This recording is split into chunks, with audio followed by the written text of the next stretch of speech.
আসলে মাকে খুন করছে ছেলে। এই বিষয়টা জানার পর আসলে সবার কাছে আসলে খারাপ লাগতেছিল।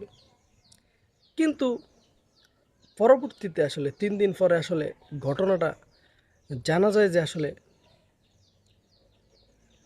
ছেলে মাকে খুন করে নাই। কিন্তু র‍্যাব তদন্ত করে আসলে কি পেল? সেখানে কেন র‍্যাব বলল যে আসলে ছেলে তার মাকে খুন করেছে এবং টাকার জন্য এবং খুন করার পরে সে তার মাকে ফ্রিজে রেখে দিয়েছিল। তারপরে তিনি নাকি আসলে তার আত্মীয়স্বজন, পাড়া প্রতিবেশী সবাইকে আসলে ফোন করেছিল। এরকম নাটক আসলে আমরা আওয়ামী লীগ সরকারের আমলেও দেখছি।